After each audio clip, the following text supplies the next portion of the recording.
Oh my God, this is absolutely crazy. Batgirl, sorry, has apparently been cancelled by Warner Brothers. Let's get into it. So, a new report is claiming that Batwoman has been cancelled due to irredeemable test screenings. Now, this is on CBR.com, but the article itself stems from the New York Post. So let's get straight into this, man. This is crazy because this film is like almost finished filming. This is what the article says. If a new report is to be believed, then Batgirl may never see the light of day. The New York Post, I mean, this is crazy. If it's coming from New York Post, I highly doubt that this is fake news, because New York Post is, you know, one of New York's biggest newspapers, if not the biggest. New York Post claims an inside source told the papers that Warner Brothers plans to scrap Batgirl, which was expected to debut on HBO Max, sorry. They think an unspeakable Batgirl is going to be irredeemable, this source said. Unspeakable, pointing to the film's alleged reception at test screenings. Oh, the film is estimated to have cost $70 million already, with an apparent $100 million budget. If the report is true, it would make a shocking turn considering how deep into production this movie is. Now, from what I was aware, this film is not that far away from releasing a trailer. This is ridiculous. Absolutely ridiculous. Wow. So it's got a link here to the New York Post. So I'm assuming they've got a full article on there. So let's go to New York Post. So this is what it says. It says, irredeemable Batgirl movie gets shelved by Warner Brothers despite $70 million price tag. Oh my God, this is bad. Holy millions down the drain, Batman. Oh, they just making fun of this now. The DC Comics film Batgirl will be completely shelved by Warner Brothers, a top Hollywood source told the Post. That means it won't hit theaters or the streaming service HBO Max. Fans will not see it. The reported $70 million movie, which was doing test screenings for audience in anticipation of a late 2022 debut.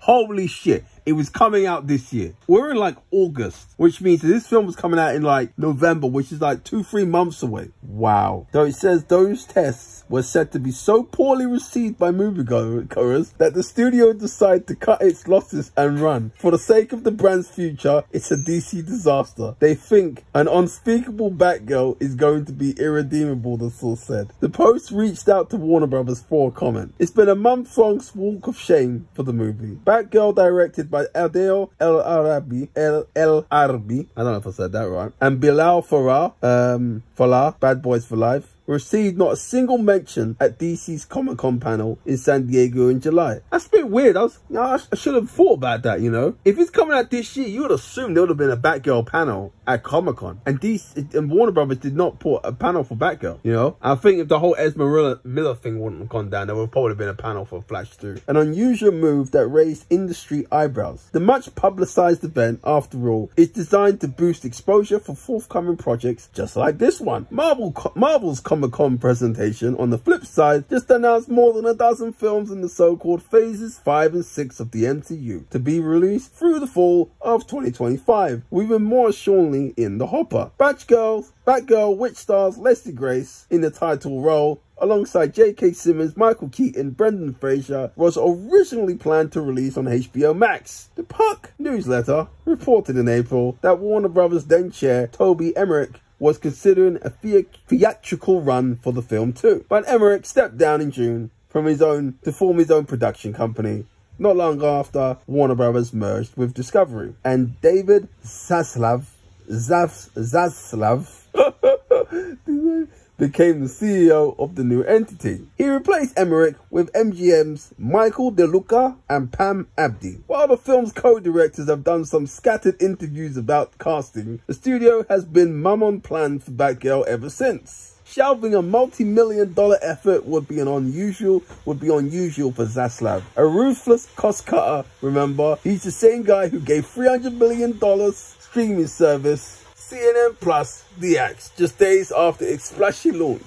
It didn't snare enough because it didn't snare enough subscribers. Oh my God, that is ruthless. The budget-conscious CEO, according to to Variety has split Warner Brothers into multiple segments, including a reorganized DC-based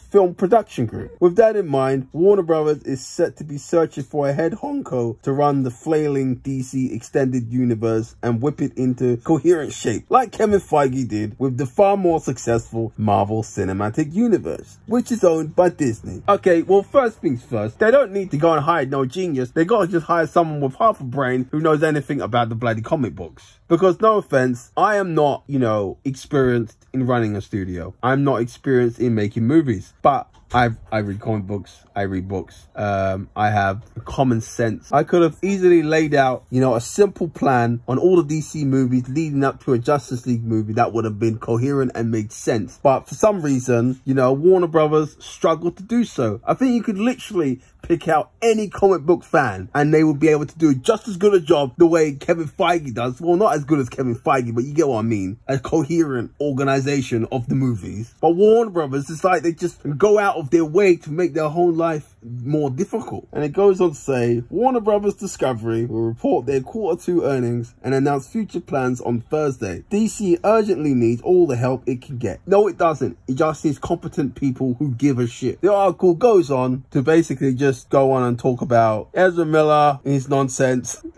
Wonder Woman 1984, and whether or not Gal Gadot is going to be in Wonder Woman 3. I find it highly unlikely she's not, you know. I definitely think there will be a Wonder Woman 3. Whether it's Patty Jenkins, I don't know. Wonder Woman 84 may have rubbed a lot of people the wrong way enough to then replace her. I personally would just let her round out the trilogy, let it, you know, get it done. You know, you can't make one good film then one bad film and be a bad director all you know, forever now. I'll just let her finish it off and then be done with it. But yeah, man, this is an absolute catastrophic mess. $70 million and you're gonna cancel it. Wow, that's all I have to say. I find this is shocking to me, like literally shocking. Well, I guess, you know, you could look at it this way. You know, they figured out their mistake before it was too late. Well, if you like this video, please click that like button and subscribe, and I'll see you guys in the next video. Take care.